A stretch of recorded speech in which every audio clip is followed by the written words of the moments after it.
What first got you excited about blockchains? Think about it. Oh wait. I bet it wasn't multi-million-dollar hacks, exposed data, or finding somewhere safe to store your seed phrase. Was it? Maybe it was the idea of decentralizing a broken financial system. Maybe it was imagining a world where people own their own data and get to sharing the value it creates.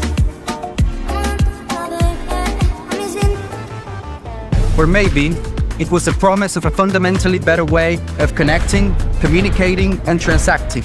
The next phase of the internet that empowers us instead of exploiting us. So why hasn't that happened yet? Why are we still living with the same broken system that blockchains promise to fix? It's because blockchains can't keep a secret. Enabling open, transparent systems was only the first half of the challenge. For blockchains to really change the world, they also have to be able to protect our sensitive data when it matters. And that's why we built Midnight, to bring down the final barrier to mass adoption and unlock the full potential of the decentralized web. Let's build the internet we deserve, together.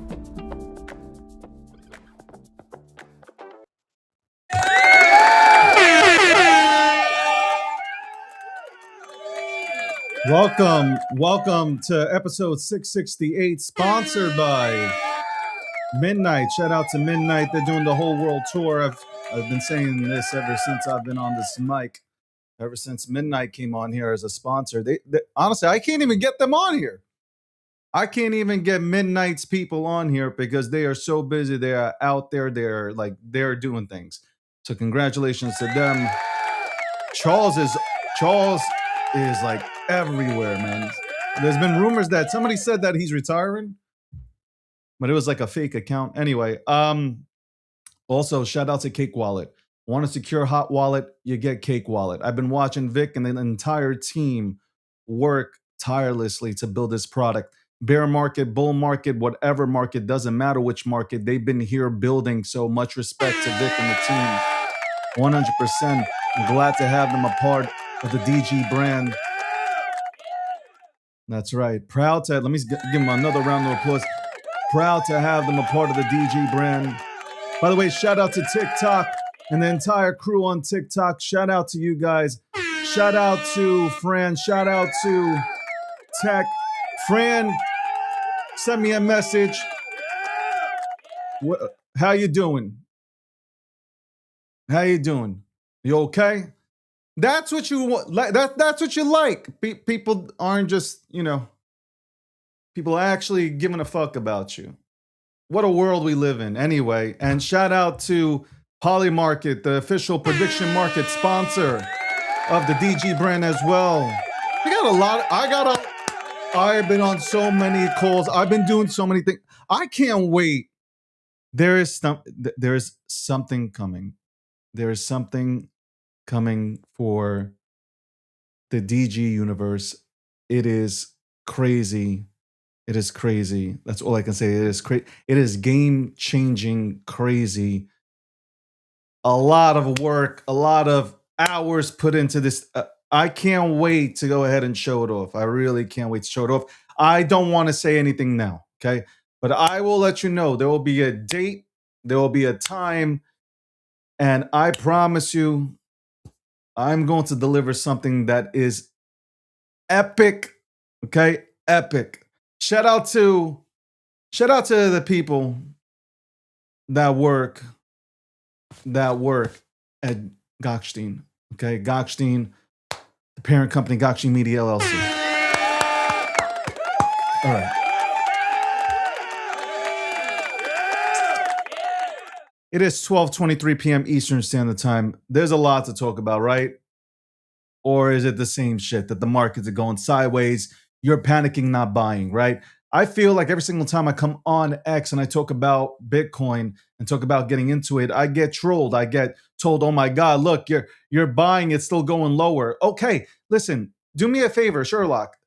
I'm going to do what I want to do, okay? It's my money. Shut the fuck up, okay? You do what you need to do with your money. With my money, I choose to go ahead and buy whenever I want. I don't tell nobody to buy. You can do what the fuck you want to do with your money. Okay. When you give me money, you can go ahead and tell me what to do with that money. Until then, shut your mouth. Nobody wants to hear you. You don't hold Bitcoin. You don't hold Ethereum. You don't have Monero. You don't have anything. So, like, shut up. Shut up. Your opinion is invaluable. You're not in this space. Okay. You're not in it. You got no skin in the game. You're not interested. Okay. You're probably rooting for Brian Armstrong to continue to hire Democrats who were absolutely destroying the crypto ecosystem. And what I mean by destroying, they were destroying retail because they wanted to make sure that they can control the goddamn industry. You got Brian Armstrong from Coinbase, who I've always supported Coinbase. I got to tell you, I've always supported Coinbase regardless, okay? Coinbase has done a lot of things for crypto. Without Coinbase, we're not here. Coinbase is a pillar in this ecosystem, but God damn it, man, hiring former Democrats that hate, and I get it, you got to work both sides of the aisle, but they despised the fact that retail could participate in its own market. That to me is a no-no. That is absolutely a no-no. A no-no, okay? We don't need to pass the Clarity Act. We don't, in its current state and form, we don't need to pass it. It is absolutely junk. It doesn't favor retail at all. It favors the banks. I've been saying this for weeks. It favors the banks. If you guys are in bed with the banks, then you're happy. I'm not in bed. I am not in bed with the banks, not in bed with the institutions. Shout out to some of my friends who are aligned on that side. Okay, it's not personal. Well, from some aspects it is. From some aspects it is, but it's not personal. Me versus you personal, okay? This is just, at the end of the day, crypto should never be restricted. People should be able to earn yield on their money. People should be able to make money on their money. People need to understand the value of money. And all this is, if we pass a Clarity Act bill, all this is just giving back the power to the banks and the good old boys to go ahead and do what the fuck they want to do. So I'd rather have no bill than pass this bill.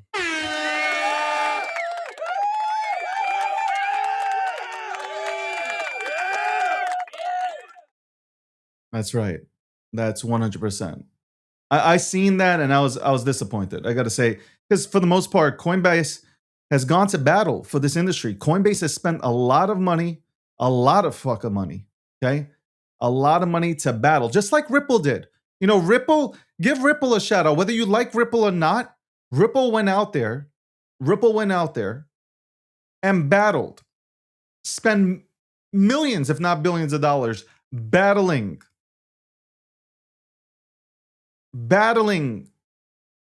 the whole securities bullshit. So you got to give them a shout out. Whether you like Ripple or not, whether you like Brad Garlinghouse, whether you like his beard, you like the way he combs his hair, the color of his hair, the texture. I don't care whether you like the fact that Chris Larson voted or donated $15 million to Kamala Harris. I'm going to look the other way on that. But at the end of the day, Ripple went to bat for us. Ripple had the means, the resources to battle, to give clarity to this space. Coinbase did the same. So again, I'm not shitting on people, but at the end of the day, we need to not lose perspective of where we all came from, why this was built.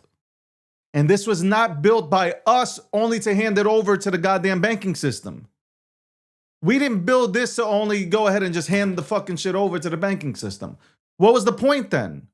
What was the point? What was the goddamn point then? That's what you need to ask yourselves. What was the point? And it's really, at the end of the day, the only reason why it becomes political is because the Democrats under Biden for 4 years did everything possible to cripple this industry, cripple innovators, chase out innovators and entrepreneurs to other countries. We lost revenue because of that. You imagine if you actually brought out some sort of framework, you would have kept innovators here and they wouldn't be off in Aruba, in Spain, in Portugal, wherever, where they're not paying taxes. They're free to go ahead and build. They're even Dubai even gives out loans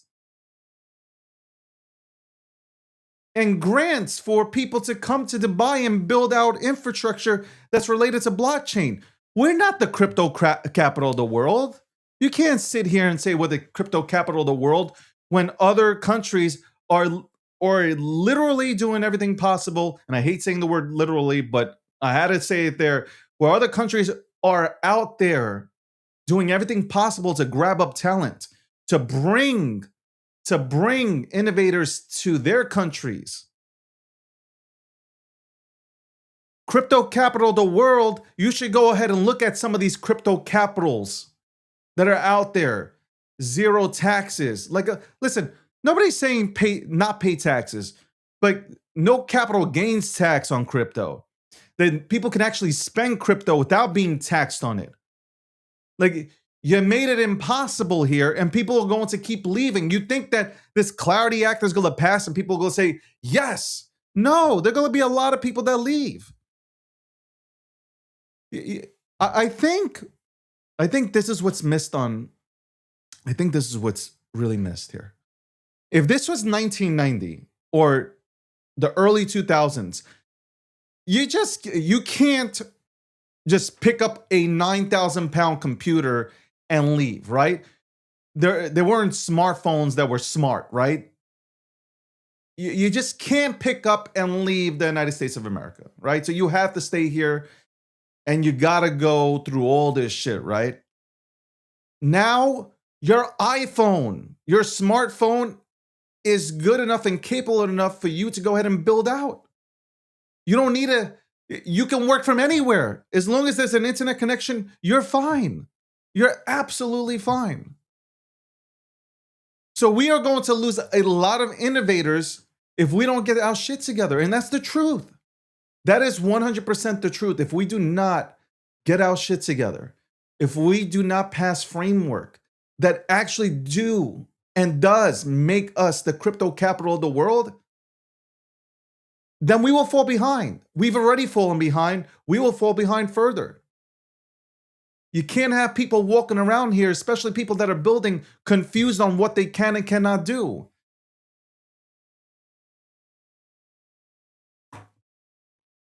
You can go ahead and go back and forth whether or not crypto is a currency or it isn't a currency. But at the end of the day, you can't label it a stock. People don't pay with stocks, okay? People don't go to the grocery store and pay with Tesla stocks, okay? That's not what's happening with stocks. So you can't compare them. They're two different things. You got to let people spend. That's it. And you can't smack people with capital gains taxes. You got to make it zero. If they're spending.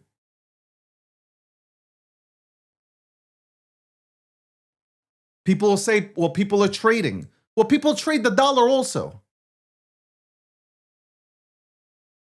What's your point? What's the point here? Look at these other countries. Look at the frameworks they put in. And look at where most of the innovation is taking place. Just go and look at where most of the innovation is taking place. It's not in the United States of America. It's not. Especially when people, again, have the freedom to go wherever the hell they want to go. I'm telling you. Democrats and Republicans need to wake up. This should be a bipartisan issue. You guys... Did I say a partisan issue? I'm so revved up today to be streaming. Welcome to the breakdown.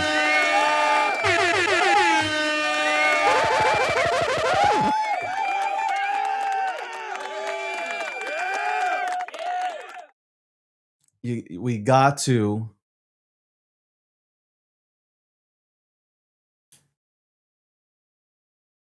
allow people. And at the end of the day, a lot of people are going to still off-board or off-ramp themselves into the US dollar. So the dollar can be more powerful. I sit back and I look at everything and I'm like, stable coin control is probably going to be under, not even probably, it will be under the full control of the US. And the US dollar will benefit from stable coins. Like out of all the countries out here, the United States dollar, the US dollar will benefit most from stable coins. We have to stop, and sit back and look at the pros because the pros outweigh the cons. Stop taxing everybody on everything. It's crazy. That's why I'm telling you, like, I know I'm being repetitive, but you're chasing people out of here. You are chasing people the fuck out of here. There's no reason to be here. That's the thing. There is no reason to be here if you're doing this fucking shit to innovators here and people that actually want to build. There's so many people that want to build, but they're scared because they don't know how to. And I'm not talking about from a skill set. They just don't understand all this mumbo jumbo. They got to hire this. No, they want to go to people want to go to people want to be able to build freely. Now, speaking of building, AI is nuts. I've said two things. One, when I looked at early AI, and it's still early. It's still 100% early. When I looked at AI to me was at the point when AI came out 3 years ago or 3.5, whatever it is. When AI came bursting onto the scene, it was just an upgrade for me personally. Was just an upgrade of Clippy. Okay, Clippy, Microsoft Word, Excel, the whole suite. An upgrade of Clippy. Okay, cool. Or fast forward to now. AI is different. It is 100% different. It's actually scary different. I will say this. If you are not learning AI, if you're not trying to grasp AI, you are either going to lose your job unless you're in hospitality. Seriously, like if you're in hospitality, your job's still safe before the robots come, before Elon unleashes Optimus and then you have other competitors that come out. That, labor work, you're fine for now. But anybody entry level, all this, you're cooked. You're cooked. By the way, let me just say this for the people on social media that I get to speak to or observe and I read. You running out and buying a Mac Mini will do nothing for you. And this is an AI subject. It is not going to do anything for you. You running out there trying to get an AI set up so you can set up an AI. You're losing the plot. You're not even trying. This is why a lot of people will fail. The only people, 10% will make it, 90% won't, and then 90% are just giving free money to Apple. And I'll talk about Apple and where Apple, I think, stands. Because Apple stands to win in this because everybody's going for Apples and Mac Minis. And, it's just said, their entire network on Apples. And Apple's going to come out the winner. Apple just got a new lifeline, if anything. And I need to tweet about this. Apple literally got a new lifeline because, listen, yes, the iPhone, yes, the iPad, yes, the MacBooks and everything. But they haven't really created a new product. Now people are running to get a Mac Mini or a Mac product for their AI setup. They've just found their new product, and nobody's talking about it. Nobody's talking about it. So their stock might go back up. Not a bad time to invest into Apple. Not financial advice. I'm just saying in general. And I think they'll dominate in the AI industry 100%. But I'm rambling. Let me get back to it. The reason why I say not everybody should go out and buy a Mac and start installing stuff is, what are you doing?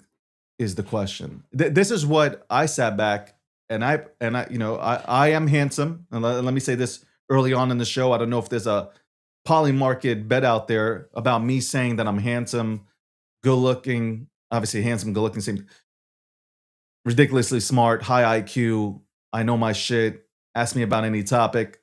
I most likely know and can give you and articulate a really good, or present a really good answer to you.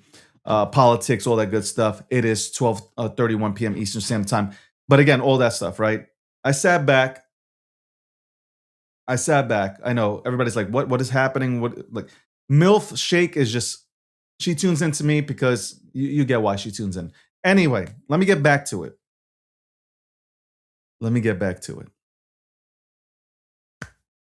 You need a plan. Okay. You need to know what you're doing in life in order to start getting an AI agent and putting it on a MacBook or a Mac Mini, whatever. Like, you need to understand AI in its current state before you run out and you buy yourself something and then you get disinterested because it's not working, because you don't know how to work it. You need to sit back and learn. This is a time where you need to take a few, especially with the crypto market not doing much back and forth. This is a time for you to learn something new. Crypto's not going anywhere. Anybody who's hootling and hodling and saying, oh, it's not happening. Crypto's staying. Crypto's going to make a phenomenal comeback. Now, and this is discounted prices, oversold. You have a chance to grab stuff at absolutely prices that we didn't think we'd see. Now, maybe we thought there would be some sort of correction or pullback and we'd see a slight dip or correction, but not these numbers. You have an opportunity to go ahead and grab it now. Anyway, study AI before you jump in. Understand what you want from it. Once you understand what you want to do in life and what you actually want to build out and how it operates, you'll be able to have success with it. You'll be able to have it work for you and your work 30 times, 40 times of what you do now. You'll elevate yourself. But don't just grab a Mac. Don't just go buy a Mac and start playing around with it, because most of you guys are going to get frustrated. I'm telling, like, I've sat back and I've watched people talk about AI.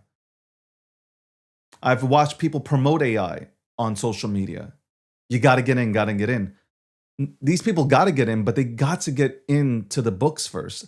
They need to learn about AI, how it works, how to build its personality. These are the things you need to do first before you go ahead and buy something really expensive, and then after a week or two, you're frustrated because it's not complicated, but it's complicated to you. You're seeking, a lot of people in this current society seek instant gratification. AI, though, will 100%, like I said earlier, entry-level jobs are gone. I can see a lot of companies, though. A good point was made by All In Podcast. I think that's the podcast name. Depending on the company, they're gonna have to start looking at the tokens and seeing if it's worth it to replace a human being with an AI agent. That's going to be the biggest thing for companies, whether or not it's worth it to replace a human being, depending on what the workload is, with an AI agent. Because a lot of these things now, people are using a ton of AI. Now, a lot of people are using AI for their businesses. I think his name was, I don't want to get his name wrong. I think his name, no, it wasn't David. I got to look it up. I do apologize. It's not David. What's Jason? Jason said from All In Podcast that now the stuff he's doing, apparently, and I don't know what he's doing to run up such a cost, but at his rate, it would cost him $100,000 plus to pay his AI agent. So is it worth it?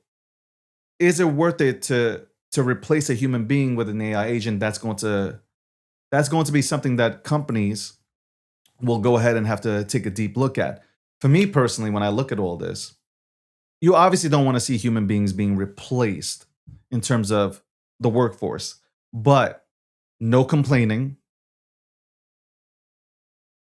Think about that. If you do it right, if you set up your AI agents, you see, like this is where I'm going with this. If you set up your AI agents correctly, where you're not paying so much, where the AI agent has a good understanding of what the fuck you're doing and what its mission is, there's no complaining. The work gets done. Work that takes 12 to 18 months to get done gets done in literally 3 hours at most. At this point, might be, as we continue to move forward, might be faster. Why would I want to deal with somebody? And don't get me wrong, AI agents will give you pushback, but why would I want to deal with somebody? Why would I want to deal with somebody who will give me pushback, who's not going to come to work, who calls in sick all the time, medical benefits, 401k, all these things? Companies will now save even more money. If you think about it, if you actually think about it, hold on for a second. If you actually think about it, because I just said companies will have to figure out, who are they going to pay $100,000 to an AI agent, or are they going to pay it to a human being? Well, $100,000 isn't that expensive when you're not paying for medical and all that good stuff.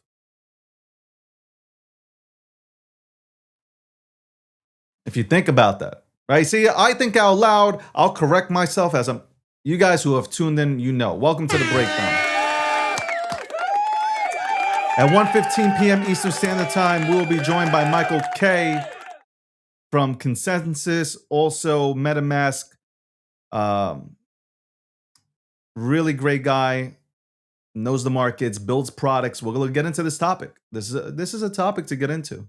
100% a topic to get into. But again, labor safe. Until the robots come about, labor is safe. Listen, people say that the robots won't work out.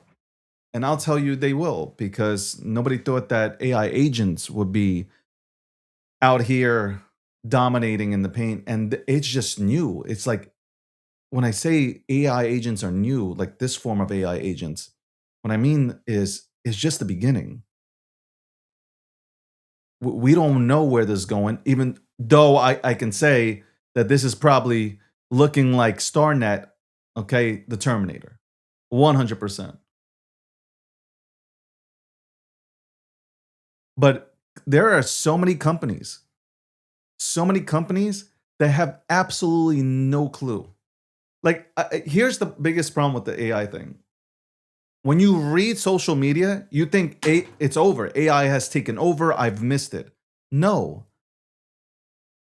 Most of the world has no idea how to use AI. Like, most of the world has absolutely no idea what the fuck AI is, how to use it.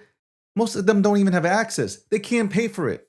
They use the free version. The free version is not up to you. You get where I'm going with this. Companies, they don't have any, some Fortune 500 companies have people that are analyzing this situation and bringing it into the fold. But most companies aren't Fortune 500 companies. Small businesses, they're not using AI to their benefit. They don't even know how to implement it. They don't even know how to go about implementing it. So we are early. We are early, very early. Very, very early. There's still plenty of time. Some people have DM'd me and said, or have talked to me and said, David, this is anybody who's here right now in crypto. Let's stick with crypto, right? Anybody in crypto, this is who missed Bitcoin. This is your Bitcoin moment. That's what I've had 3 or 4 people over the last 2 to 3 days tell me this is the Bitcoin moment. This is early Bitcoin. You getting in early. This is where it was with Bitcoin was like, and crypto in general, it was frustrating because you had to go through so many steps.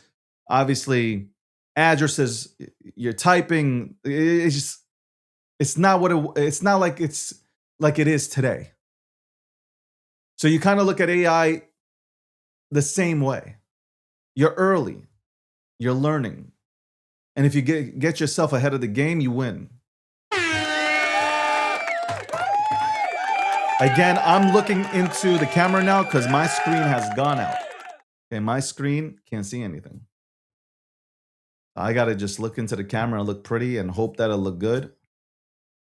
Hope that the ladies and even gentlemen appreciate greatness as you're watching me today on the Breakdown episode 668, sponsored by Midnight. Also, and again, if you care about privacy, if you care about privacy, then you not looking into Midnight is absolutely crazy. You not looking into Midnight and the network and the protocol and everything that they're doing, crazy. If you're a business owner, you want to look into Midnight. Speaking of privacy, speaking of secure, Cake Wallet. I've been watching, like I said, I've been watching Vic and the entire team work and build this product, never stopping. Okay, they didn't stop because they ran out of money. No, none of that. That's why I appreciate them. It's not because they're a partner and a sponsor of the DG brand and the show. It's just you can appreciate people not leaving when the times get rough here. They stood their ground. Many times they said crypto was over. Well, you got a company that kept on building. Shout out to Polymarket. Obviously, Polymarket, the official prediction partner of the DG brand.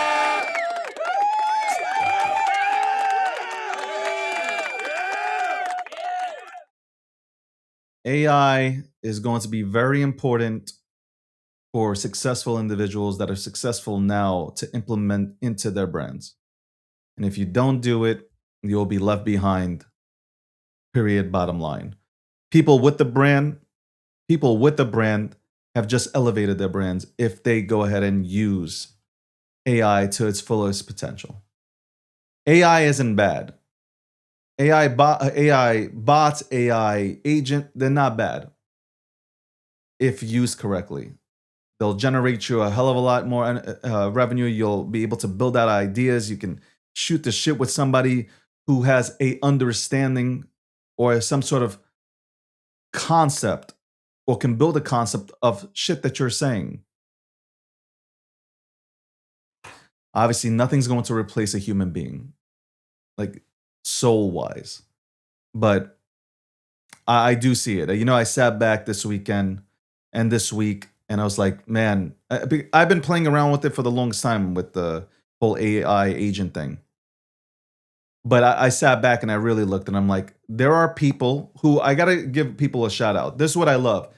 People are not leaving crypto. There are people saying that they're leaving crypto and stuff like that.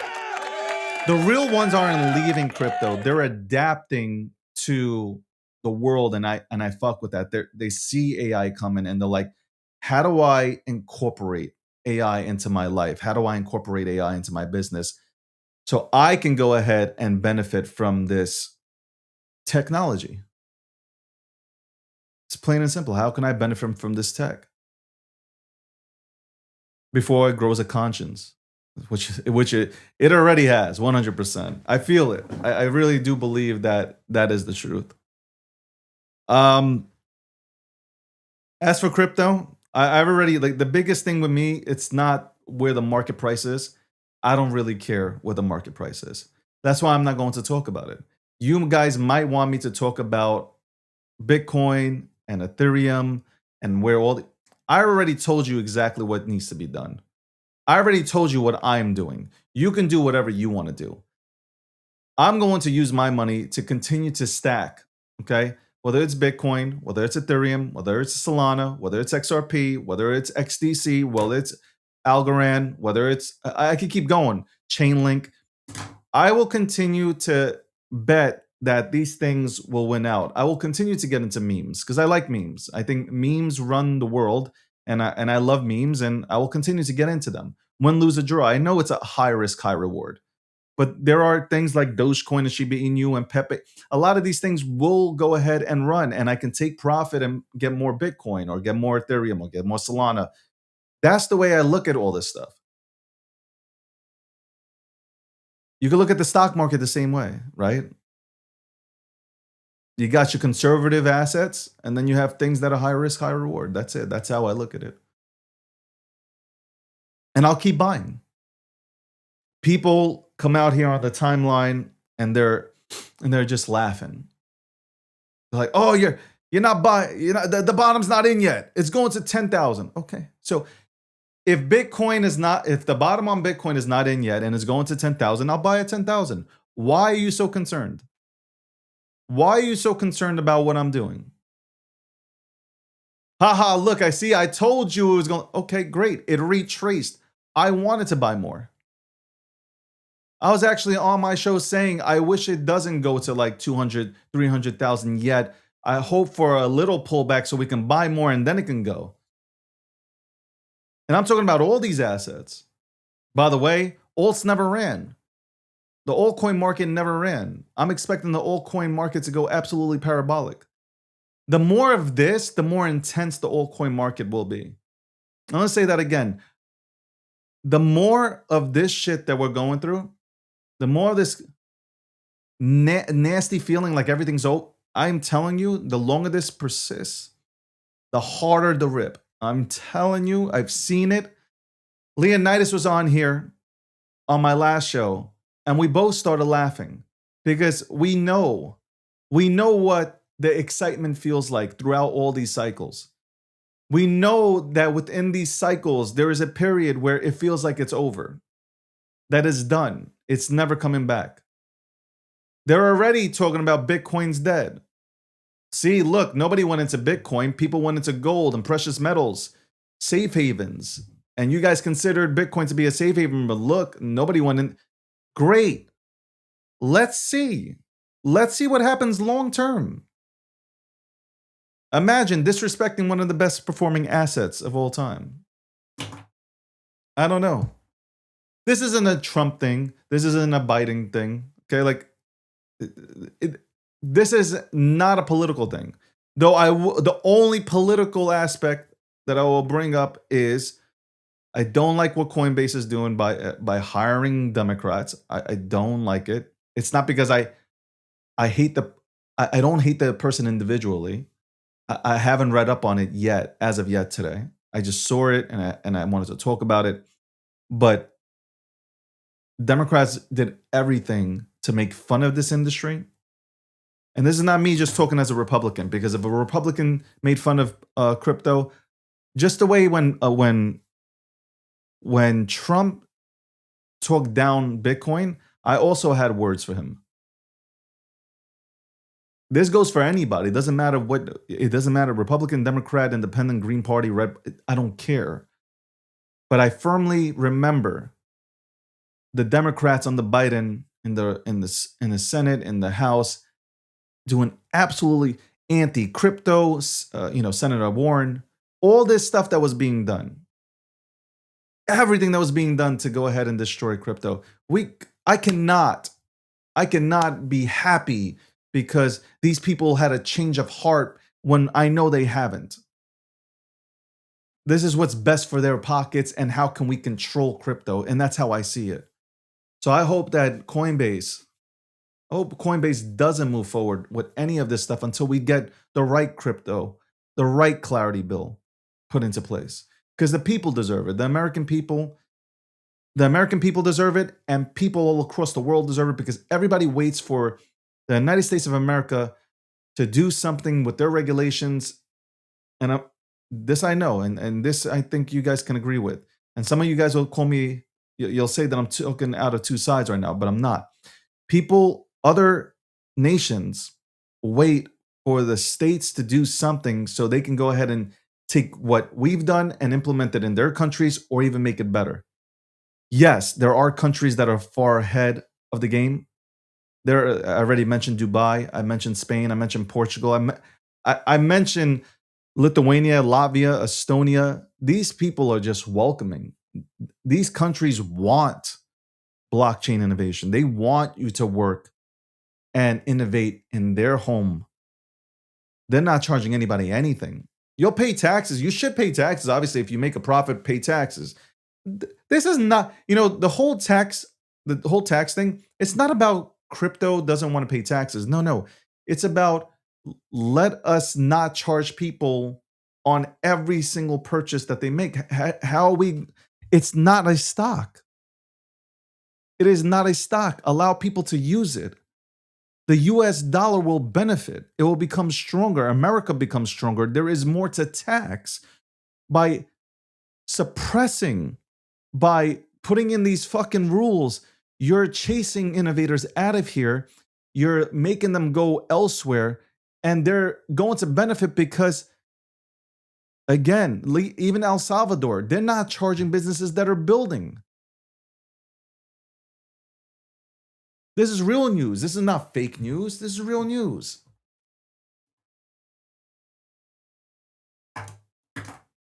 Real news. Anyway, welcome to The Breakdown. 1 p.m. Eastern Standard Time. Podcast is coming out. I'll let you guys know when the podcast is coming out. So we're gonna have The Breakdown, which is obviously crypto, a technology, political trending. We're gonna have a political show. We're gonna have a soul crypto show and the podcast. Everything's aligning. I'm very happy. We'll be back. And by the way, thank you to everybody who participates every single time I come on the air. I appreciate you guys. We'll be back. We will be back on episode 668, sponsored by Midnight. Also, Cake Wallet and Polymarket. By the way, I was looking at Polymarket. I got to tell you, man, I'm praying that the Republicans win the Senate and the House. I'm praying. They got to get serious. They got to get serious. 100% serious. Anyway, we'll be back right after this commercial break. What first got you excited about blockchains? Think about it. Oh, wait.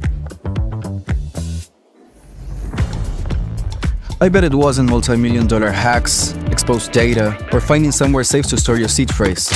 Was it? Maybe it was the idea of decentralizing a broken financial system. Maybe it was imagining a world where people own their own data and get to sharing the value it creates. Or maybe it was the promise of a fundamentally better way of connecting, communicating, and transacting. The next phase of the internet that empowers us instead of exploiting us. So why hasn't that happened yet? Why are we still living with the same broken system that blockchains promise to fix? It's because blockchains can't keep a secret. Enabling open, transparent systems was only the first half of the challenge. For blockchains to really change the world, they also have to be able to protect our sensitive data when it matters. And that's where we build Midnight, to bring down the final barrier to mass adoption and unlock the full potential of the decentralized web. Let's build the internet we deserve, together.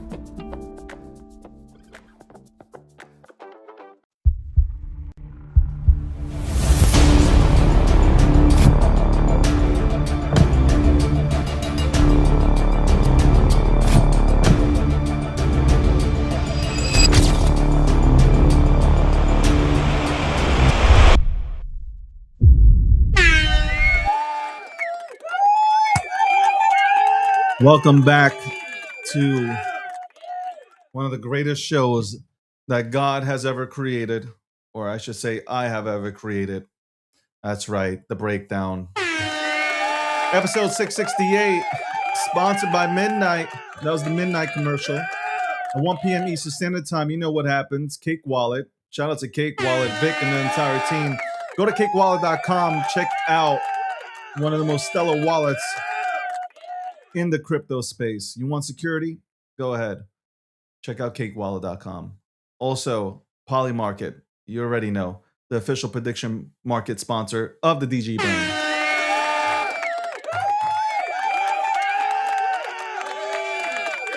You know, at the end of the day, you know what really made me bullish? When we had we've had so many people on. A lot of you guys might be questioning or asking, well, Dave, you said that institutions are coming on this week. A lot of them rescheduled for next week and for March 1st. So, understandable. Listen, they got to run companies. We have Michael Arrington coming on tomorrow, by the way. Michael Arrington comes on tomorrow. Big lineup to end the month.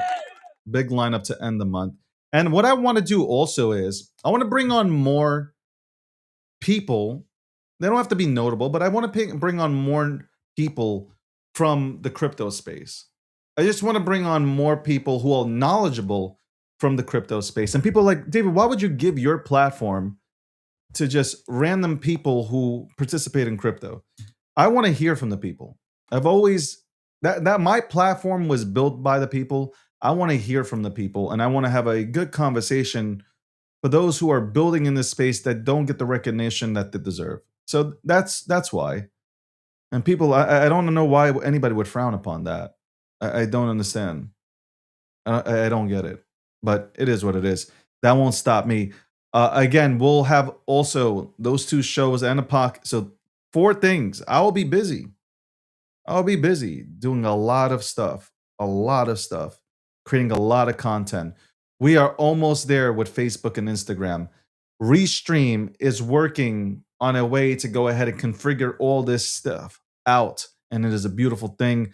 We will have even more people tuning into the show, more conversations, okay? More discussions that are important for you, that are absolutely important to go ahead and chat about. AI right now is the big deal. It is 100% AI. AI is it. Crypto AI. This is our digital world. We've all sat back. I don't know if you guys sat back and watched iRobot. This is or Minority Report. Like all these things are now happening. Things that were predicted by movies, I guess. You can call movies actually. You can actually say that some of these movies were documentaries. The Matrix. I think of The Matrix immediately. Like we're plugged in. A lot of us are plugged in. A lot of us haven't plugged out or been unplugged to look at the reality. Think about that, The Matrix. And I'm not talking like Tate out here. I'm just talking about, I've always talked about The Matrix being a documentary. It was a preview to the world that's coming. A preview. It previewed the world that's coming. It did. You can plug back in, right? Once you understand the world and how the world works, think about what I'm saying. If you understand how the world works, right? Once you get unplugged and you plug yourself back in, it's kind of like AI, right? You guys get me? It's like AI. It's like we're plugging back, we're using it's wild, man. It is wild. What the world is racing, and you need to be a part of that race. You need to do it smart. Don't spend money when you don't understand it. That is one thing that I will continue to say. Do not spend money if you don't understand it. Sit back, learn it. I think I'm going to do a few articles and videos and content on it, on AI and how it can benefit. I think I will do that 100% because I want to see a lot of people jump into these things, have the opportunity to maybe just build something that changes stuff. I don't know. I'm thinking. You know what's really funny? I got to make I need to reply to a comment because I just saw it, and I don't know how I saw it, but I just saw it because I was just looking to this side. I was just like saying like I recommend this is the book. This book I recommend to people that can read. A lot of people in my chat can't read, and the ones that can't read are usually the guys that are out here hating on me. I don't know why you're hating on me. You pretty much you can't say anything about me, right? You can't say I'm ugly. You can't say I look old. You can't say that I can't get your girl. You can't say a lot of shit. Like you just can't. So you're coming here and you're just looking at me and you're just like, God damn it. This man, he has a huge following. He has a great show. highly rated show, and this guy says no substance, right? But let's give him some substance. He needs to read a book like this, The 7 Habits of Highly Effective People. I would recommend this book to this man, okay? Because right now he's not being effective. Right now he is in my rooms, okay? My many rooms where you can go ahead and have conversations. He's in my room, listening to me, watching me, sitting on his grandma's couch, eating chunky soup, watching me and criticizing me, saying that I don't deliver value.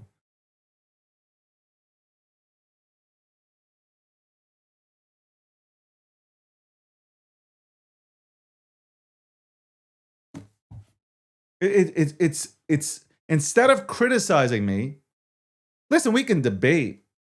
By the way, and I love the haters. So you can never get under my skin. I love haters. I want more haters. Haters tune in every day like you. I've already seen you a part of this show multiple times. Haters always tune in. I want you watching. I want you watching. Okay, I want more impressions. I don't think you guys understand. And this goes out to all the content creators, all the media. Like, fuck that. I'm not a content creator. More of the media personalities out there. The more haters, the better. The more impressions, the more visits to the sites, everything. It's more money. Thank you. I appreciate you. You're unforgettable. I want you here.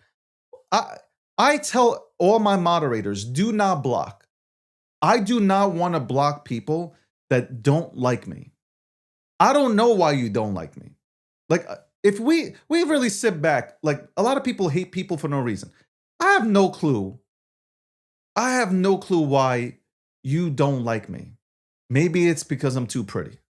Maybe it's I'm too handsome. Maybe I'm too smart. I'm intelligent. I know my.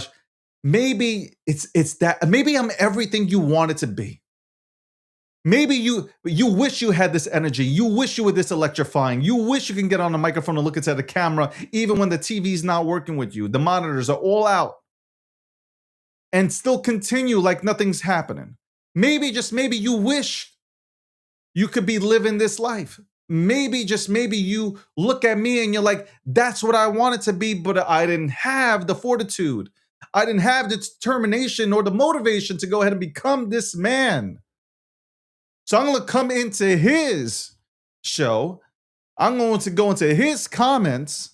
And instead of learning about getting a secure wallet like Cake Wallet, getting to understand or learn about privacy like you can learn privacy and embed your shit onto like Midnight, maybe, just maybe, you could sit back and say, you know what, let me get a pen and paper. Let me write some of this stuff down that this guy's preaching.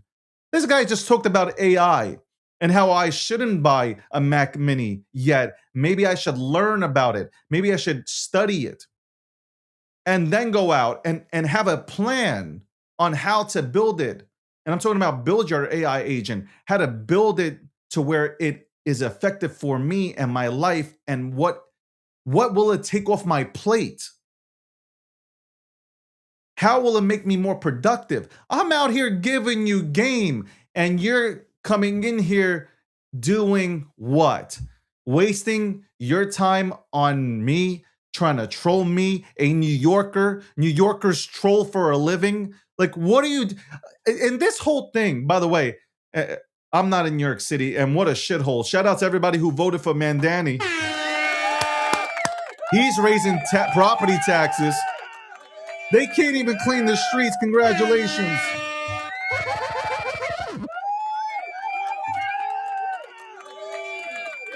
This is the problem with society. I'm telling you, this is the problem with society. And it's not because I'm not just talking about the subject because of this dude. The problem with society is it's so toxic that people lose themselves in rooms like this for 2 hours instead of taking away some dope ass shit that can probably benefit them. No, they'll be here making me money. You understand? When you come in here and you come after me and you stay here, you're giving me impressions. You're making me money. I appreciate it. That's why I'm going to say this again. I do not block people Unless you step over the line, and I'm talking about really slurring out here, I don't block. I need you. Because when people come to me and say, hey, can we see your stats? Boom. And you know what I do? I incorporate the hater model. You guys don't even know about that. When people ask me for stats, I'm like, here's my core audience and here are my haters. They're like, why would you list out your haters? Because the haters show up every single day. My audience, the ones who appreciate me, they got jobs and sometimes they can't make it. A hater will make it because they got no job.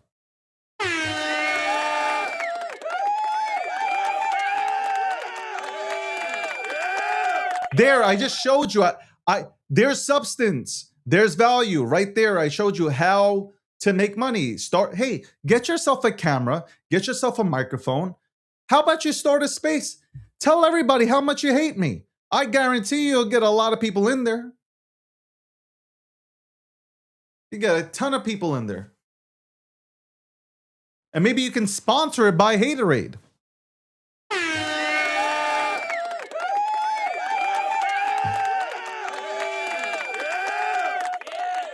Give me 1 second. I just want to check on something.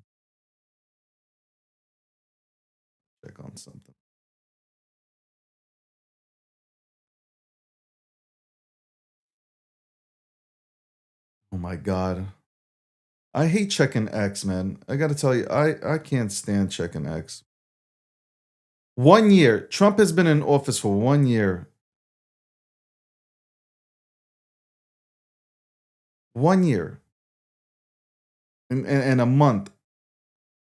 And people, but Trump didn't do any, like, I can't, man. I can't with these pronoun son of a bitches. I really can't. I can't.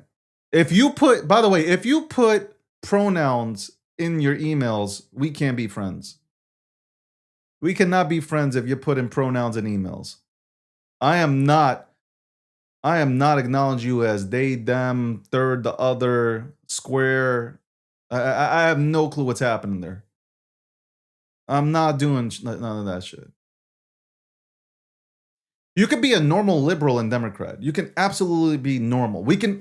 I have a lot of Democrats as friends. I really do. I'm from New York. There's Democrats and Republicans. Like it's very diverse here.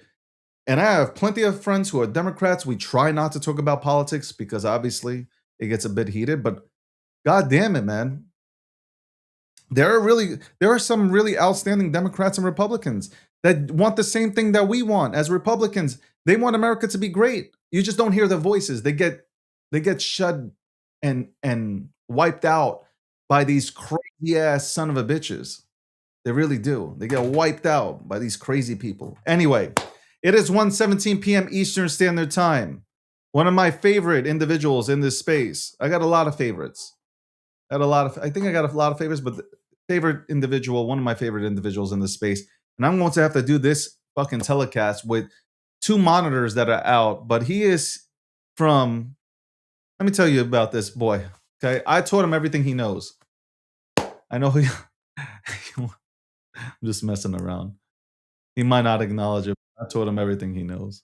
Anyway, let's bring him on. Let's see if I can get the monitors not working with me. The monitor's not working with me. I can't stand that. That's what I need AI for right now. AI, please fix my monitors, please. Thanks. Appreciate it. Anyway, let's bring him right in. There he is. My friend. I call you a friend, right? I hope so. Yeah, I call you a friend. Michael, I can't see you right now, okay? You can't just see say me. this right now to you. So if I smile at some of the things that you're saying and you're like, man, this shit is boring, and he's smiling, don't think it's going one year out the other kind of thing, all right? Totally. What's going on? How's everything, man? Can you hear me clearly? I hear you through the sets, right? So like my monitors just said, you know what? Michael's coming on, Consensus, MetaMask, a guy who is all about building security, an amazing individual, electrifying, doesn't just yap, No Word Salad comes onto his Space 8 podcast Oh my and he God. brings fucking energy, I'm right? salivating right now. I can't believe you're talking about me, David. I should be talking that way about you. Look at you looking sharper than ever. I can't say enough about how sharp you look right now. I wish you could see my face looking at your Hold face. on. I didn't hear that comment. Let me change where the sound's coming from because obviously I'm going. I have no monitors. And the monitors went out now. Oh boy. Did you call me sexy? Is that what you said?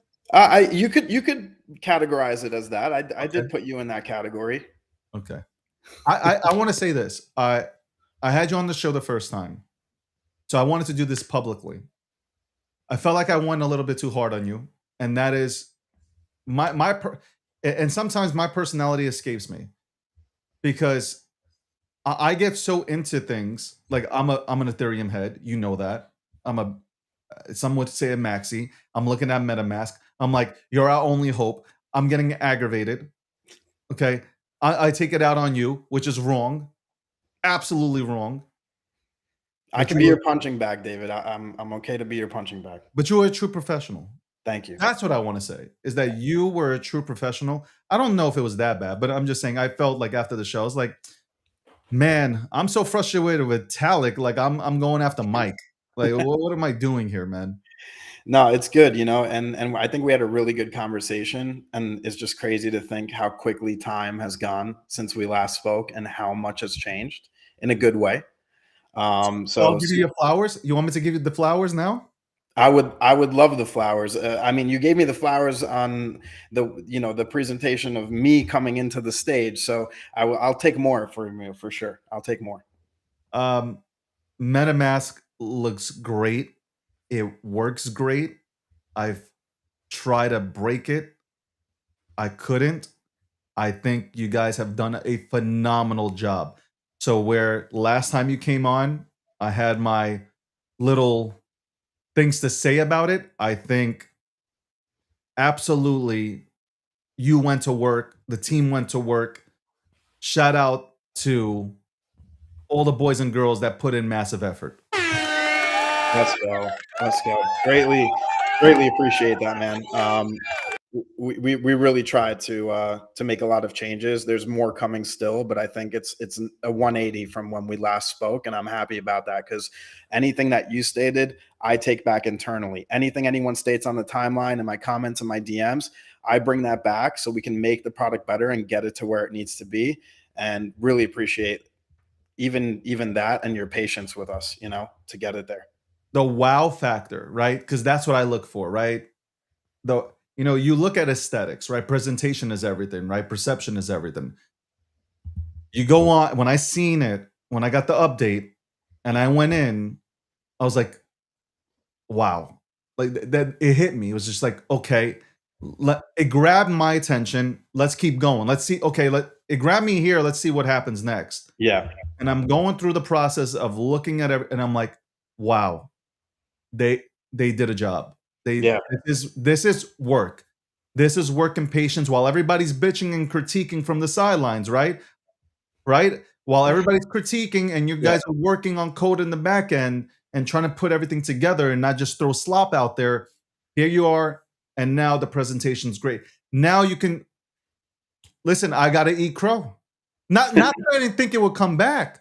It's just that my criticism meant nothing. It might. Don't say that. No. It impacts any criticism of it impacts it. I think I get this from when I started my first businesses. I was always striving for 5-star reviews from everybody. Everyone needed to have the best experience possible. But then I realized when you get to a point of scaling and there's thousands of customers or even, millions of users at this point, there are going to be people that have negative comments or they want things a certain way, and you can't make everybody happy, but we could try. And I think that's the most important thing. We're taking that input, and I think everything that you stated on the last call and even on this call, bro, that's why we built. This is what makes it enjoyable to build a real product that people fuck with. I've turned down so many products that have tried to sponsor me or my show. You see Cake Wallet out there. I think Vic and the team have done a phenomenal job with, For sure. with security and the focus and determination. Like I like builders that don't give a fuck about the market conditions. You guys Right. are building. You guys could have left a long time ago. Like I talk about Cakewallet, they could have done. We're gonna wrap up. There's nothing here. Crypto's dead, right? No, Right. continue to build. You guys, doesn't matter what the market says. You're building.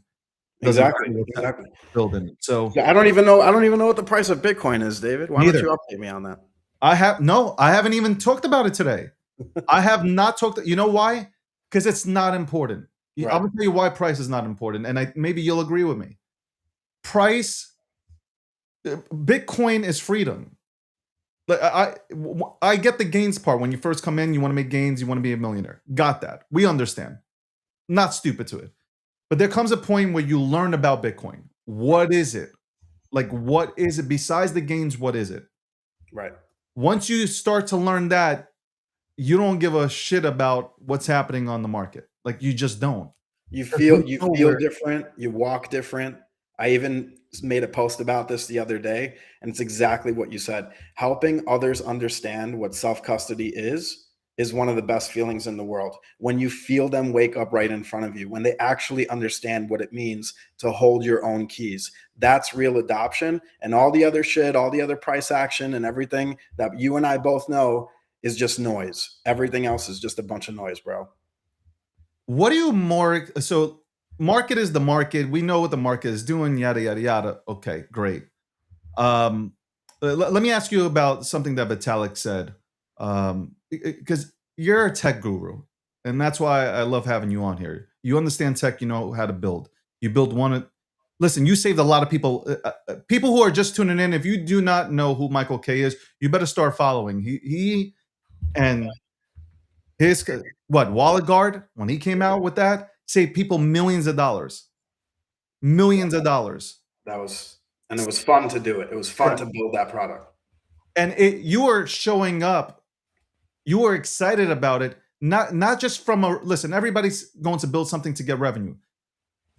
Business is business. But you were showing up. You know when people show up, they love it so much that they don't give a fuck about the money. Right. It's like you were talking so passionately about it. Like, guys, wake up. Like, you're going to get destroyed. You have your assets on guard. I remember when you were coming into the spaces and saying this. People didn't take it seriously. And then when it happened, now they're rushing. Where can I get? Yeah. So that's human nature, as we both know. I want to ask you about Vitalik came out, said, and I think, and I was really harsh on it too, the whole embrace the L1s and 2s and all this stuff, because I felt like from a money perspective, it's going to take away liquidity from Ethereum. Now Vitalik comes out, is like, we can't really, like, essentially, like the L2s, all these L2s, 50,000 of them, and all these L1s, they serve no purpose. A lot of them have no purpose. Like, they serve no purpose. They don't benefit the Ethereum ecosystem. What are your thoughts, man? Was this a little bit, you can plead the fifth too, but was this a little bit too late of him to come out and say, or he gave it enough time to see if people would, or it would actually benefit Ethereum's ecosystem? Yeah. Now I he think, said, you know what, fuck it. We got to go a different direction. when you're Vitalik, you have to be very careful about like any comment you make, because people are building on what you built, right? I think the most important takeaway, there's two things. One of them is there should be a unique value proposition for a chain to even exist. Otherwise, yeah, you're just spinning up a bunch of VC funded and liquidity injected fake almost networks, and that don't really hold traction, and everyone ends up getting, I mean, look at every chart, it looks exactly the same. The unique value proposition might be for a specific industry, it might be for a specific type of service, maybe privacy or payment remittances, whatever the case is. What really comes down to is the product. And I think that's why wallet infrastructure is so important, both on the front end and the back end. As a wallet, we have an opportunity, a very unique opportunity now to shape the future of basically a operating system of Web3, right? Traditional websites and Web2, it's, everyone's familiar with it. There's logins, there's usernames, there's passwords, there's a lot of centralized services that constantly get nixed, right? So when it comes down to how do you scale that to the next web, right? Like, how do you scale that to something where people actually feel confident using the product, but understand that there's so much abstraction to the point where you got it as easy to use as Web 2. So these networks might exist. There might be specific use cases for them, but for a user to interact with a dApp, perform a function, maybe they want to switch to a staking protocol, and maybe they want to hold some funds for use on a crypto card, all these new use cases coming out. How do you make it so that the user doesn't even have to think about what chain they're on, what they're about to approve, if it's safe or not, and make sure that the experience from start to finish makes it so that people feel comfortable, just like using an ATM machine? Because then there is a use case for these different networks to exist, to be able to leverage the different technologies and focus points of why that network exists. Maybe it, again, might be for privacy, might be for gaming, might be for DeFi, all these different use cases. But a lot of them don't have that unique value proposition. In my opinion, you can only say the highest TPS and the fastest block times so much before it starts to lose the value of why does it even matter? We're not even at the point where there are a million transactions per second. So, welcome to the Breakdown, episode 668. I'm joined by Michael K from Consensus / MetaMask. We're talking about tech, and I agree with you on that. I agree with you on that point. There needs to be, at this point, right? Like going back to 2016, 17, you had ICOs. Everybody's, throwing out blockchain this, blockchain that. Toilet paper blockchain, all this stuff, right? We need a blockchain that counts toilet papers and towels and shit. right. Obviously, we saw what happened. Only like 1% of all that shit actually worked out. And some of them are still here building, and we're still waiting to see, them really take it to the next level. Great. I agree. Like there's way too many chains out here that do what? They're just fast. Like we're past that point. We don't need fast chains. We need things that actually work. So I agree with that. And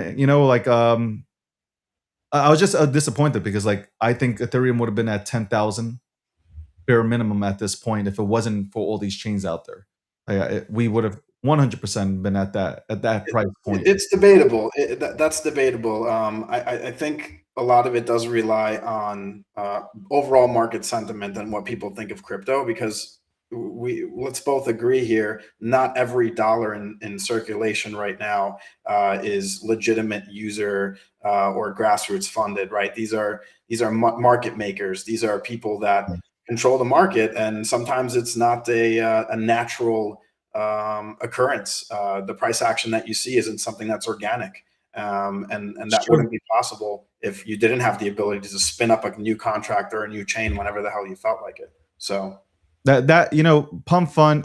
Look, I've been critical of it, but I'm just like, at the end of the day, it's just like we talk about a decentralized system or ecosystem.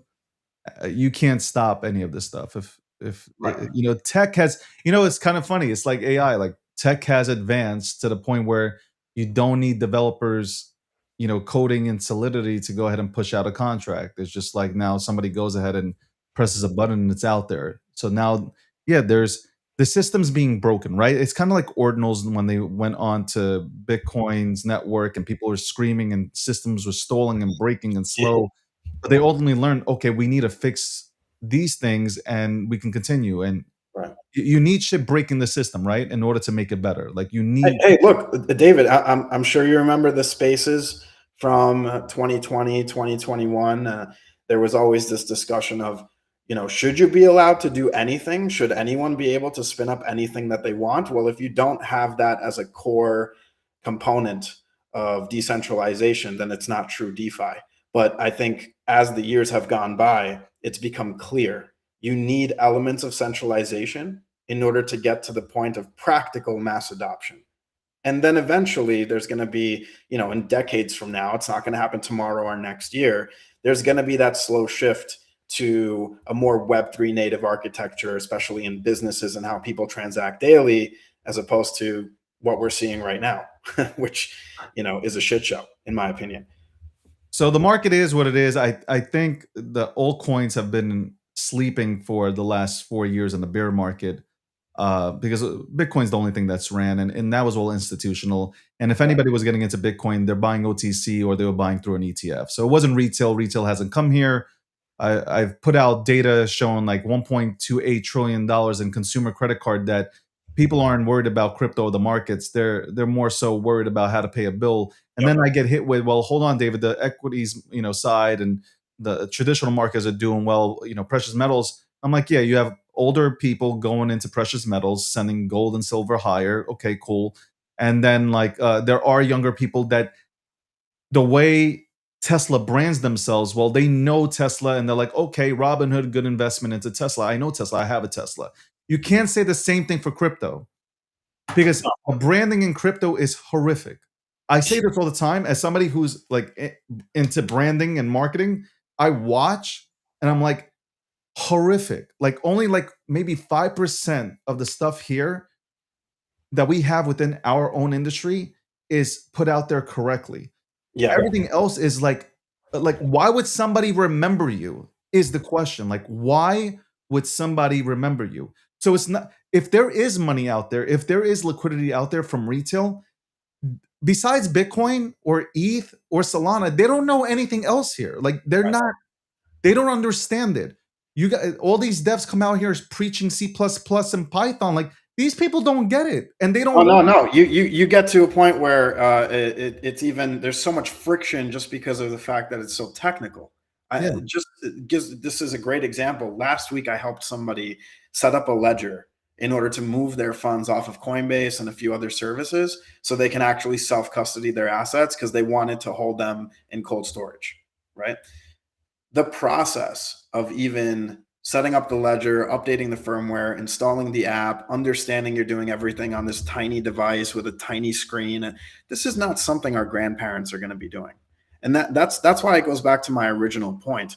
As a product, we have the opportunity to be that user-friendly operating system, to remove all those layers of friction, right? Getting rid of seed phrases and private keys, account abstraction, getting rid of the concept of having to remember a million things about security. Now you have the security built in. Getting to the point where you can safely onboard other people without getting that random phone call. You've heard me say it over the years a million times. The last thing you want to deal with is bringing someone into crypto, like a friend or family member, and then getting a text or a phone call where they're like, bro, everything is gone. What happened? That is the worst thing to have to even receive to begin with, especially when you're trying to show people, hey, this is the better way to do it. You just have to do it safely. So it's twofold. It's product, it's also education. But you and I, again, can both agree, no one really cares about the education aspect until something ends up going wrong. So if we make the product so locked down to the point where the user can do what they want, but if they do something that is a net negative, they can't mess up. That's the ultimate win. They have letters going out now. They've gotten this smart. They're sending out letters with QR codes from Ledger and Trezor, like saying like, hey, secure your shit now by going through this QR code. And people pop in their seed phrase. Crazy, right? This is wild. Yeah. All right. And even with emails, from fake MetaMask phishing accounts, or even I get that all the time, by the way. I get MetaMask trying to I'm like, what the fuck? You know what's crazy when you actually tell someone to think about it. Did you ever give MetaMask your email address? No. That's what I'm saying. Exactly. But people don't think like that, right? They're just like, they believe anything that pops up, any phone call, text, or email. So you got to get it to the point where even if they got that email and went through with the process of whatever it asked to do, you can't mess up, right? And I think we're getting there. I think we're slowly getting there. And part of it has to do with reducing fatigue of having to read so many things and remember so many things and a million notifications and pop-ups. People are tired of that. That's why they click allow and yes, and they don't actually read what's in front of them. So it's coming. I'm super excited about it. I think the next time we're going to have a podcast like this, because I know we did it like a couple of months ago, it's going to be released. It's super exciting. I can't wait to talk about it, but it's in that direction. How do you get to a point where people don't think about where their money is, what account it's in, what the opportunities are, and it's all done for you in one place, securely and in a privacy preserving manner. That's the big difference with Consensus. I think we have a unique opportunity because we're not a traditional Web 2 company. Yeah. We're the Ethereum company. We're Web3 native. And at the core, we're thinking about privacy, which a lot of these centralized institutions and places that force you to KYC cannot say. And I think that's going to be a big differentiating factor over the next year. All right. Since you're a tech, you're all about tech, and I love that. And you're a builder. You're a real builder, not just like, titled as one. What do you think about AI now and these AI agents? I spoke about this earlier in today's show about AI agents. People are rushing out, getting Mac Minis, spinning up an AI agent. Are you taking it seriously now, or are you a part of the committee that says, again, it's nothing more than just an upgraded version of Clippy from your Microsoft suite?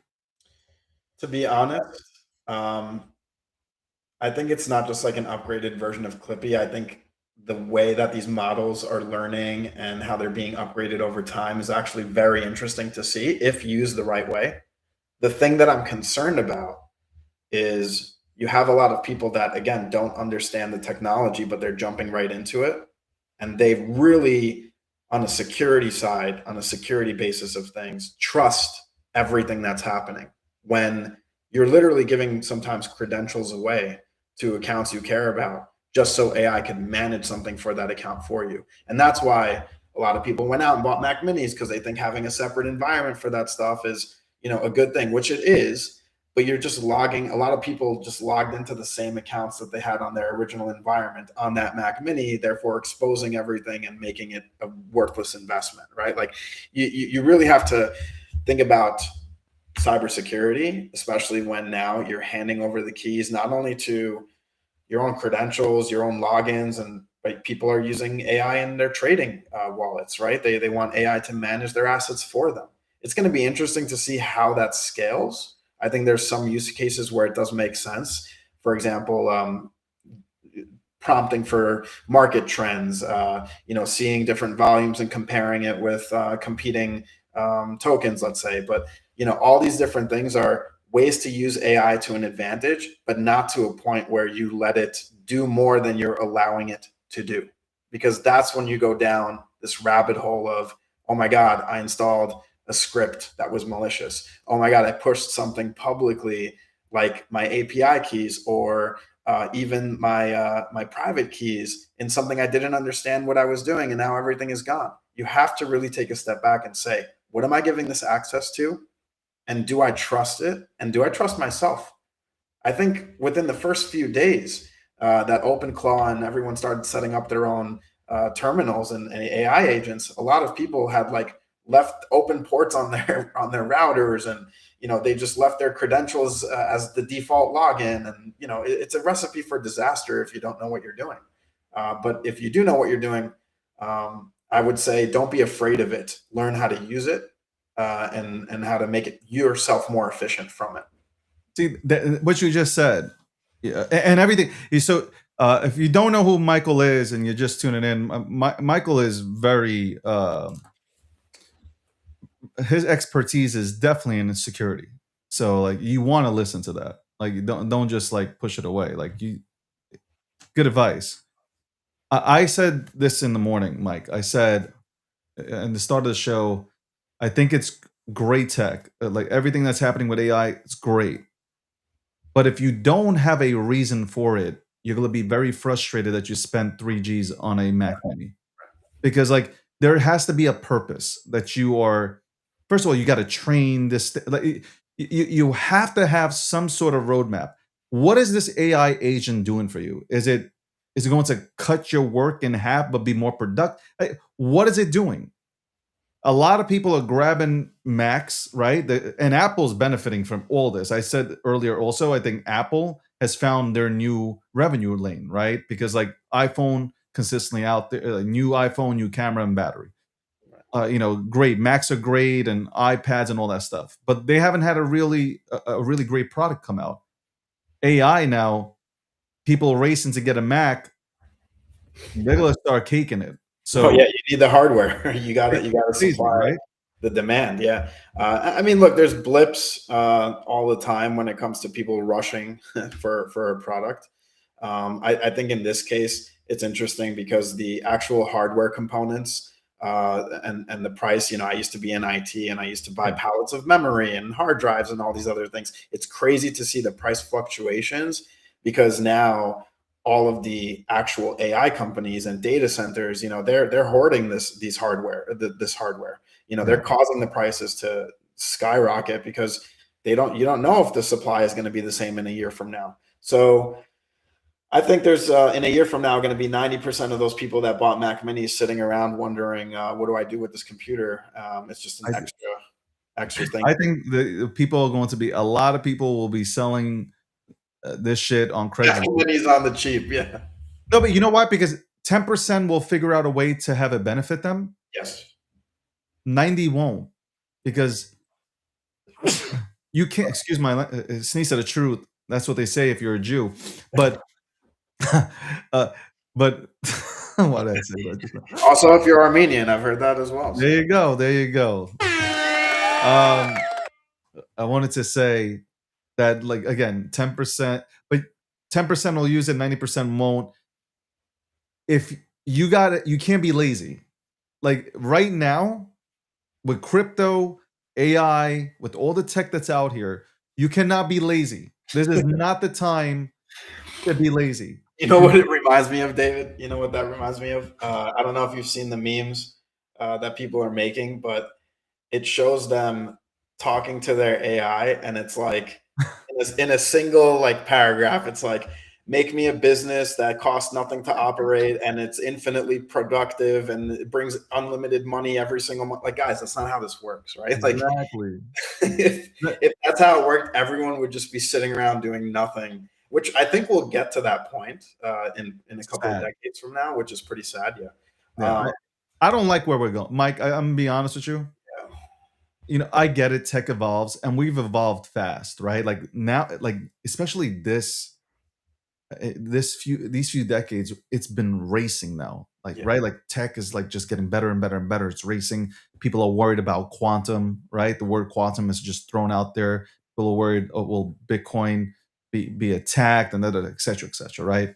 But at the end of the day, like I miss going outside, okay? No phone and scraping my knees and elbows because I've fallen off of my bicycle because we were racing at 25 miles an hour on the god, like that, falling off a monkey bar. I'm talking about New York City, ladies and gentlemen, falling off a monkey bar, like playing football, hockey, whatever it was, like hitting wiffle ball, like handball.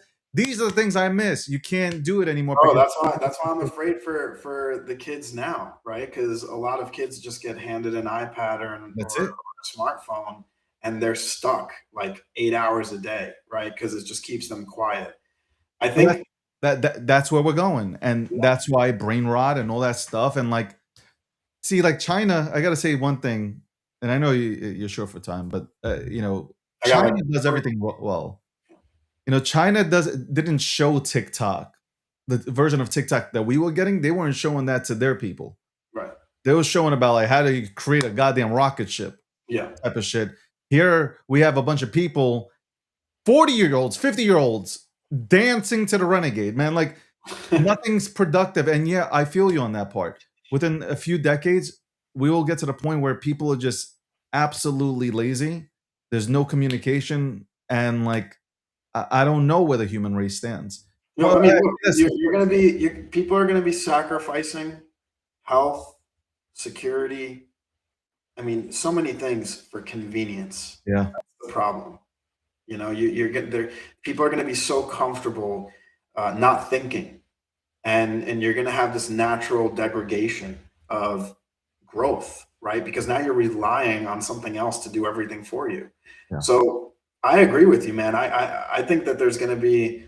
I mean, some people in society at this point are saying like, what if I don't want Alexa in every room listening to me? What if I don't want a camera that's connected to some server that I don't even know who's looking at my shit? What if I don't want to give up my photo and face ID scan every time I walk into an airport? How do you change it to the point where you go back to, just real experiences, right? Because now it's further and further away. And I don't have any kids, but if I did have kids, look, they wouldn't be allowed to have an email address until they're like 16 years old, and if they're getting if they're getting an iPad, it's once a day, maximum 2 hours of screen time. And if they ever show me that it's less than 2 hours of screen time in a day, they get $10, right? Like think about that. That's how you can. But here's the ultimate thing: the creator, or one of the creators of all these tech, or the iPad, the iPod,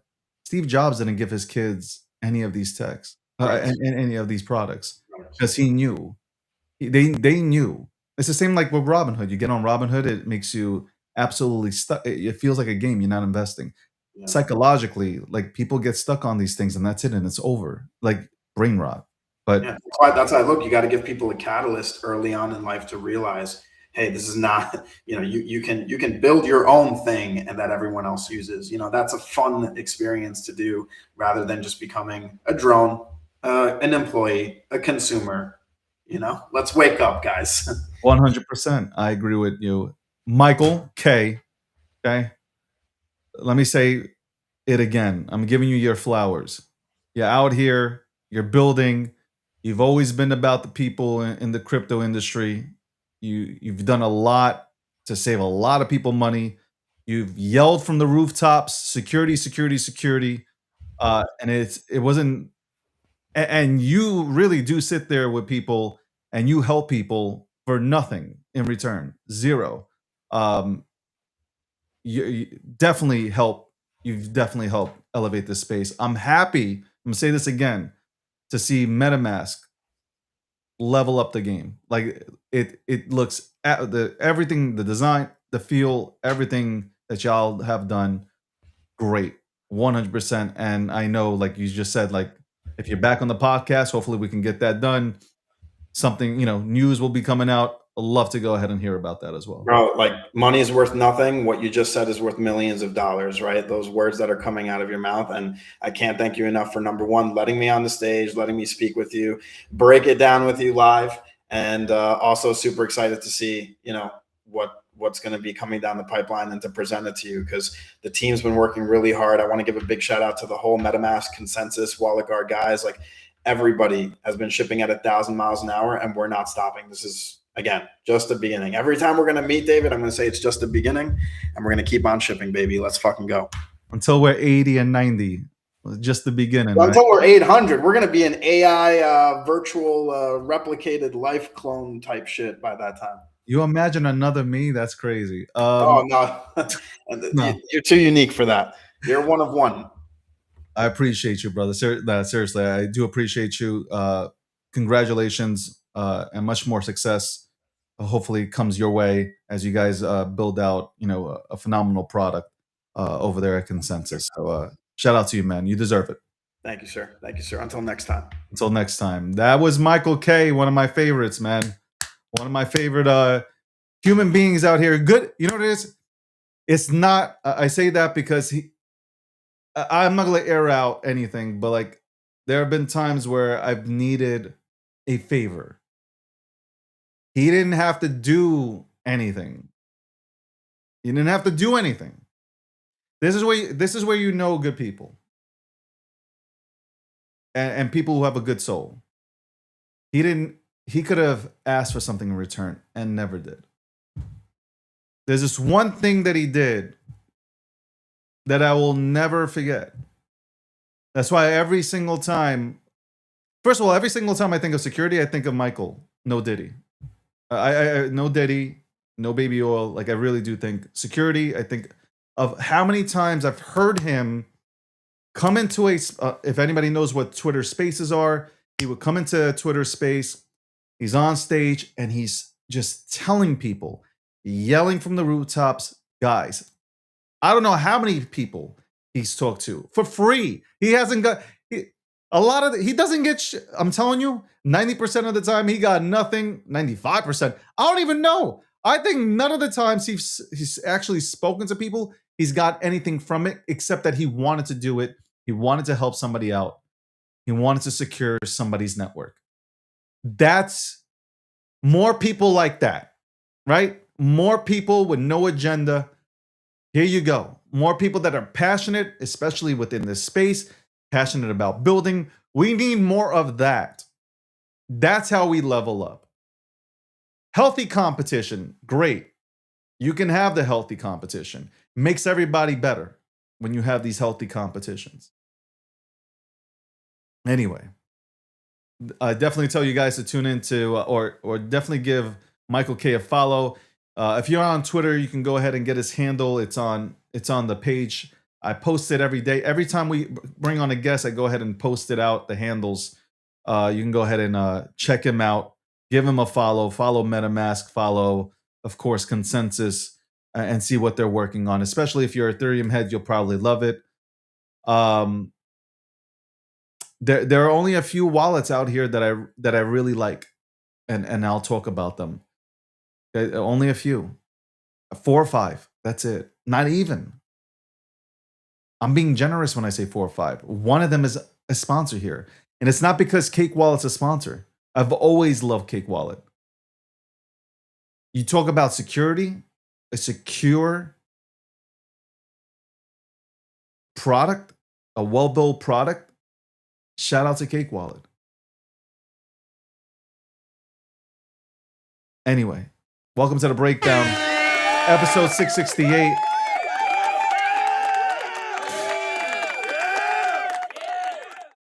A lot of virgins will be de-virginized by realistic VR sets.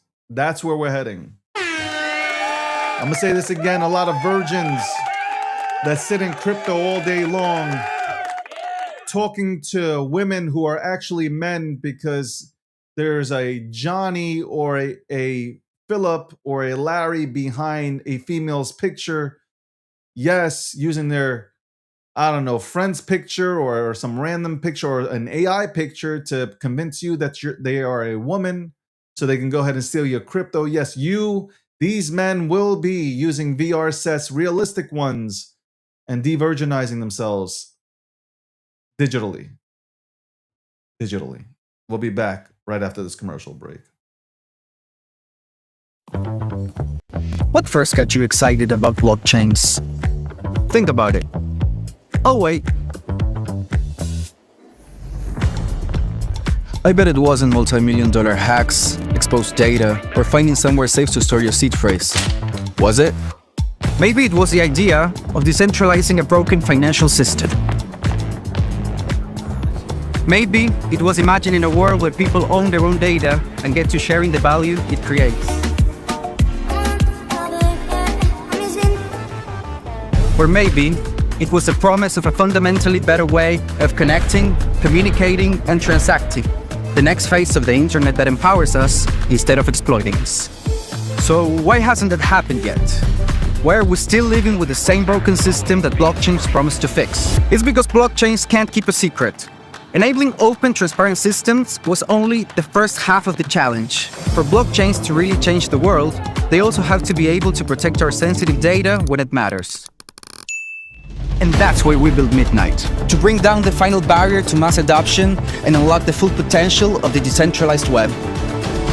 Let's build the internet we deserve, together.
Welcome to the breakdown, episode 668, sponsored by Midnight. Shout out to Midnight, Charles, the entire team, building privacy. Oh, man, privacy. I've been saying privacy is such a big issue. Privacy is a huge, huge issue that only now people are taking seriously. So it's just nice to see Charles and the gang just built something out, and we're gonna break down more. We'll have Charles on the show. We'll talk about Midnight. Shout out to Cake Wallet, obviously Cake Wallet, secure wallet. Go to cakewallet.com to learn more, and we'll break down more about Cake Wallet as we move forward. Also, Polymarket. What more can I break down about Polymarket? Polymarket prediction market, the main prediction market of the DG brand. So shout out to everybody. More to come. Working on a lot more things. So a lot more coming. I want to take the time out. It is 2:01 p.m. Eastern Standard Time. I want to take the time to thank everybody who tuned in from TikTok and all over the place. LinkedIn, I saw people tuning in from LinkedIn today. Of course, Twitter, always tuning in. I appreciate that. Shout out to Twitter for always tuning in. I don't have a quote of the day today. I don't have a quote of the day. All I can say is that y'all need to get up on game. How about that? You guys need to stop being lazy. Besides crypto and looking at all the opportunities that you have here with underappreciated or oversold assets that are on the market right now, you need to get up on game with AI as well. Like I'm saying this for like the first time, not even the first time. I always encourage even myself to learn something that comes out, learn something new. Whether you like it or not, you need to be up on everything that's happening. But at the end of the day, AI is not leaving. I agree with Michael. Like 10% will absolutely dominate with AI and AI agents, AGI, whatever. Motherfuckers will dominate. But when it comes to it, 90% will be probably holding their Mac Minis on their laps. That's it. They will be holding the Mac Minis on their laps. I think it's a great tool. And I'm speaking about AI. It's a great tool. We're in a digital era anyway.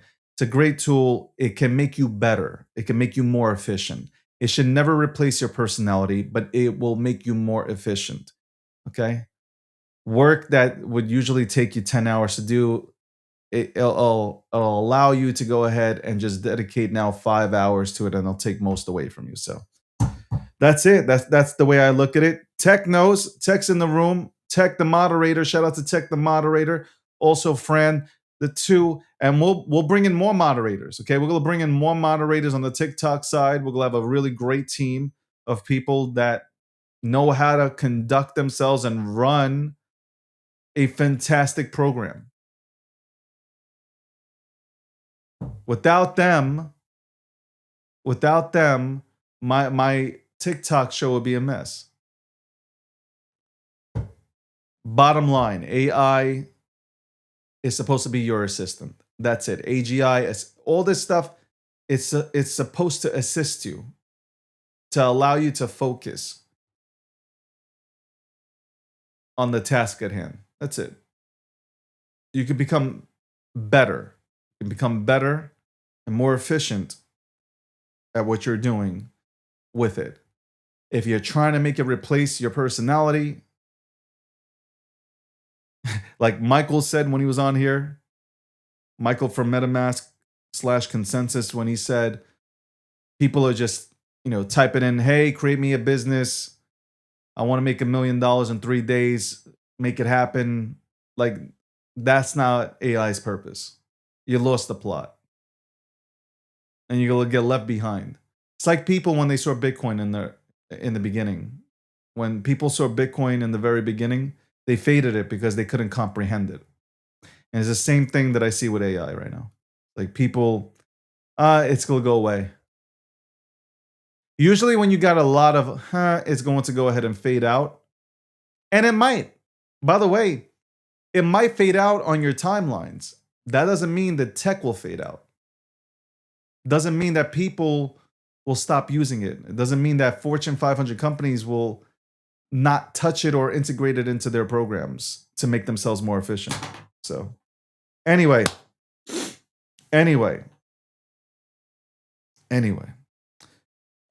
book that I recommend is this one for today. It's The 7 Habits of Highly Effective Individuals, or I should say people. This is the book that I recommend for you today. Because some of you guys should read. Some of you guys should learn to read. Anyway, thank you for tuning in to the program. I appreciate you all. I'll see you tomorrow. We have Michael Arrington coming on. We'll chop it up about the markets. Good to have him on. On that note, guys, have a blessed day. Have a blessed day and get out your goddamn fucking basements. Okay? Get out your grandmother's basement. Go get a job or something. Go work at IHOP and ask for a regular, or ask the goddamn people sitting there waiting for you to take their order, whether they want regular or decaf in their coffee. Anyway, or